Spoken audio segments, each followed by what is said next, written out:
Pretorius. Yes. I'd like to know more about him.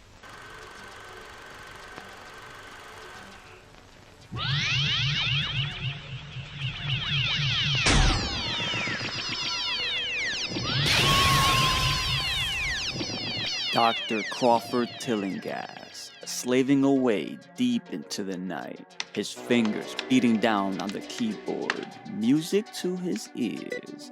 The antiquated monitor signals its time. Crawford takes a deep breath as he bites hard into his number 2 pencil. One by one, the doctor flicks the panel's many switches and anxiously activates the correct sequences. The machine's subtle hums mirrors an aircraft getting ready for takeoff. Years of hard work has led up to this moment. The Resonator, a device created by the brilliant but troubled scientist, Dr. Edward Pretorius. Dr. Crawford's eccentric mentor, a way to see far beyond normal perceptible reality. That is what drives Dr. Pretorius. It became his obsession. His loyal assistant is ready to change their lives forever.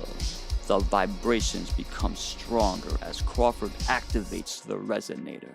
A soft, pinkish light begins to illuminate the large attic as a subtle breeze begins to make a mess of the laboratory. Above the resonator's antennas, a strange creature swims between the metal conduits like an eel navigating the ocean. The doctor's curiosity lowered his guard as the mysterious critter violently latches onto his face. Crawford, fearing for his life, finally lowers the resonator's handle, shutting off the machine, causing the creature to disappear right before his very eyes. Crawford takes a moment to try and understand what he just witnessed. Crawford gathers his bearings and runs off to inform Pretorius of their success. Upon listening to Crawford's words of the resonator working, the mad scientist opens the door, wearing nothing but a robe and a condescending attitude towards his frightened assistant. The two now head back upstairs, and to Crawford's displeasure, Pretorius activates the resonator once more. Tillinghast pleads with his mentor not to go through with the machine's activation, but the warnings fall on deaf ears. The strange humming and bright pinkish palette once again engulfs the attic. Pretorius begins to feel orgasmic, his senses taking in the strange forces that surround them.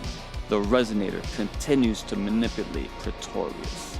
This is what he's been longing for throughout the many years. Crawford stares in shock before the jumbled computer monitor catches his attention. The machine will not cease and becomes out of control, working on its own, seemingly running itself. Pretorius yells "No!" as Crawford begs for the doctor to end the session. Edward wants to see more than any man has ever seen. He's completely batshit crazy now. A bizarre presence is sensed to be looming closer and closer. Suddenly, the windows begin to shatter one by one, allowing the colorful light and sound to emit through the shattered windows. This phenomenon receives the attention of a nosy neighbor and her cute dog, Bunny. The lady calls law enforcement, and judging by the conversation, this hasn't been the first time. Following the disturbance, the neighbor lady's dog runs off into the direction of all the commotion. Naturally, dogs gotta be dogs. As Bunny runs off into the remarkable house, the lady reluctantly follows her precious inside the seemingly house of horrors. The "Don't Tread on Me" poster catches the neighbor's attention. Step by step, the lady can hear her pet barking from upstairs. The woman draws closer, and a fight can be heard emanating from the upstairs attic. Bunny, clawing at the door, is rescued by the lady, only to be almost completely axed in the head by a violent strike, causing the weapon to protrude through the wooden door. In a state of shock, the dumbass drops her dog and proceeds to exit the house as the puppy enters the laboratory while Dr. Crawford makes his escape. Fearing for his life, this motherfucker rapidly makes his way past the screaming woman and out the house he goes without hesitation. The cops now arrive and subdue Crawford, handcuffing him against the hot hood of the police vehicle. The neighbor lady finally realizes Bunny was left inside with whatever horror the doctors have unleashed onto this world. Inside the lab, the camera slowly pans across the debris-ridden floor. Shadows of what remains sway back and forth as Bunny is curious about the dead body that lays cold on the ground. Just what monstrosities has entered this world from beyond? Don't you understand? This is the greatest discovery since Van Leeuwenhoek burst through a microscope and saw an amoeba. Yeah, but he wasn't down there with the amoebas. From Beyond was released on October 24th, 1986. The film was co-written and directed by Stuart Gordon, a lifelong fan of H.P. Lovecraft. Gordon will go on to adapt many stories to film like 1985's Reanimator and 2001's Dagon. And From Beyond, Gordon would once again collaborate with Reanimator stars Jeffrey Combs and the beautiful Barbara Crampton. Horror icon and charisma machine Ken Foree along with Ted Sorrell round out this magnificent cast. The film's score was brilliantly handled by Richard Band of Puppet Master fame. The themes were dark yet vivid, creating an almost over-the-top soundscape that mirrors the film's outlandish themes to perfection. With magnificent makeup effects by a handful of talented artists including Carl Buchler, you know, the guy that drank his own piss and hatchet. From Beyond is widely remembered for its gruesome body transformations, a memorable, disgusting villain, Snake Man, and of course this version of Barbara Crampton, a young Ricky Grimes. Yeah, I was obsessed. From Beyond never takes itself too seriously, and that's the beauty of the film. It's vile, humorous, sexy, and of course extremely gory. Welcome to FIEND DRIVE-IN THEATER. Sit back and relax. Grab yourself a refreshing beverage as tape number 4 takes you to a journey from beyond. Actually, this individual-sized bottle has no more calories than half a grapefruit.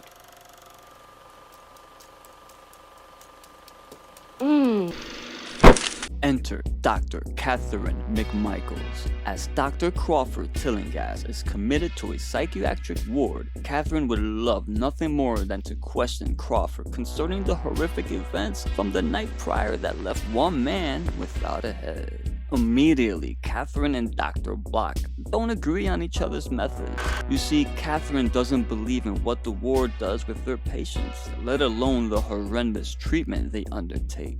While Block is convinced Catherine is only interested in using the patients as lab rats. You can cut the tension with a knife.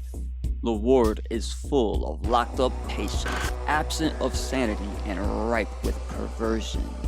Catherine now enters the padded cell where Dr. Crawford Tillinghast can be seen, still in shock from the previous night. After a brief account of memories stirred from Crawford's mind concerning the death of Dr. Edward Pretorius, Catherine orders Crawford to undergo a CAT scan to further pull the truth. Much to Block's dismay, the scan reveals Crawford's pineal gland is enlarged and actually growing larger. This is the gland that makes you see shit. Catherine begins to believe Crawford, but would need to recreate the experiment to further prove Crawford's innocence, if in fact there really is something living among us. Released into Catherine's custody, the two doctors are met outside by Detective Bubba Brownlee, who is assigned to make sure everything is just gravy back at the old lab. The three arrive shortly to the Pretorius house. Crawford has trepidation about reliving the nightmare he had witnessed. What horrors await him on the other side? Meanwhile, Catherine is eager to behold for herself the sheer power of the resonator. She thinks she can prove the machine works and Crawford is innocent. She can't cure schizophrenia, a horrible disease that took her mother as she rotted away at a psychiatric ward herself. This is the sole reason for Catherine's work. Inside, Catherine and Bubba, not even minutes later, will lose Crawford. How embarrassing. Once the power is restored, Bubba indulges himself with one of Pretorius's sleazy home videos. The Doctor and Bubba make their way upstairs and discover the resonator as Crawford lunges from the shadows, wielding the same axe from earlier in the film. Bubba's like, nah son, chill, but Catherine understands Crawford means no harm. As the night of Pretorius's murder is replicated by Crawford, he explains exactly how he destroyed the resonator. Luckily for Catherine, Crawford is a genius and begins putting the machine back together immediately. Much to Bubba's displeasure, big man's gotta eat. Speaking of, I really don't have any idea what the fuck was prepared for dinner. One thing is clear, Brownlee has quite the appetite. While Catherine suffers from a case of the itis, Crawford details to Bubba the cruel nature of Pretorius and how he treated the beautiful women he would chain up for his kinks. The resonator is now operational and ready to be activated once again. Crawford warns the others of the dangers the resonator presents, especially detailing not to move. The switch is pulled. The strange humming and electricity once again pierces their eardrums. The wind blows. The bright color once again illuminates their surroundings as the large antenna prongs begin to vibrate. The three feel that nasty ass headache that the resonator permeates. Crawford and Catherine begin to stare at one another. Their breathing intensified, sensations flowing throughout their bodies like an adolescent discovering an orgasm for the first time. Meanwhile, Bubba is also experiencing the sheer power of the resonator. He begins to see the same creature swimming in the air, circling the ceiling lamp, along with what appears to look like jellyfish. Bubba ignores Crawford's warning and slowly inches his way towards the strange beast, reaching out to question his sanity before getting his arm wrapped tight with one of the squirmy bloodsuckers.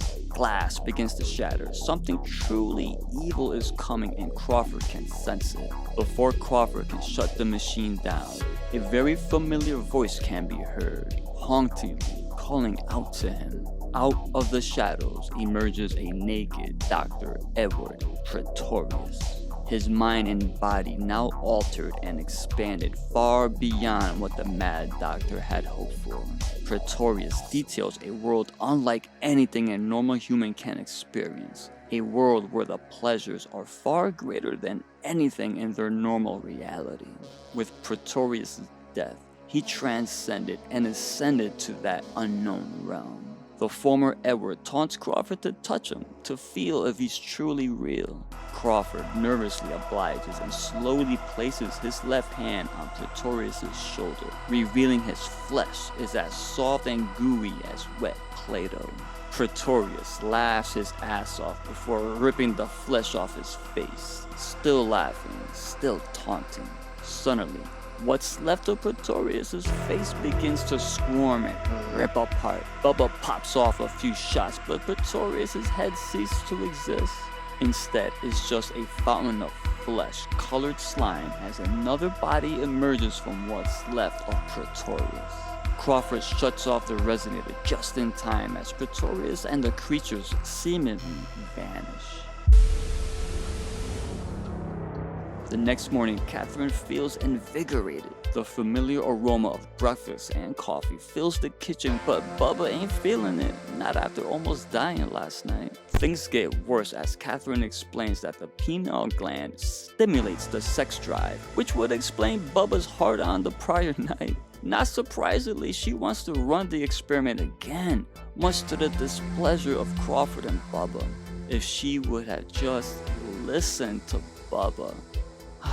During the night, Catherine is having a difficult time sleeping. The resonator, the machine, calls to her. It's in her mind. It touched her as it did Pretorius. It draws her closer and closer. Catherine places her hands over the Resonator's marble-like surface. The sensations circulate throughout her entire body, begging her to flip the switch. Downstairs, Crawford and Bubba struggle to sleep. Euphoric nightmares run laps around their minds. Catherine breathes heavily as she slowly powers on the resonator. The intense power of the machine channels within her mind. It's painful yet fabulous. Crawford struggles with the bulge beginning to protrude from his sweaty forehead. Crawford bolts it upstairs to find Catherine in the same position as the great Dr. Edward Pretorius once was. She thirsts to see more, to feel more. Crawford forces his way to turn off the machine, but Catherine reaches for him, planting her moist lips against his. Her seduction is powerful. Crawford, as hard as he tries, can't break free from the pleasure. Suddenly, an alarming familiar voice calls out. Edward Pretorius is back, and this time he's not fucking around. One of the creature's arm extends out like Mr. Fantastic and wraps his disgusting flesh around Catherine's neck, drawing her to the foul abomination. Crawford doesn't risk pulling the lever as he hauls ass downstairs. Bubba tackles Crawford like he was back playing football. Mind you, my man is still in his underwear. Catherine, still struggling, feels the creature's slimy, cold tongue caress her face. The Pretorius monster rips her gown as its fingers begin to elongate, feeling her warm body up and down as it's ready to devour her mind. Downstairs, Crawford and Bubba make it to the basement only to find the resonator's vibrations reaching the lower levels. A giant worm-like monster has inhabited the cellar, proving difficult to reach the power supply as it attempts to ingest killing gas.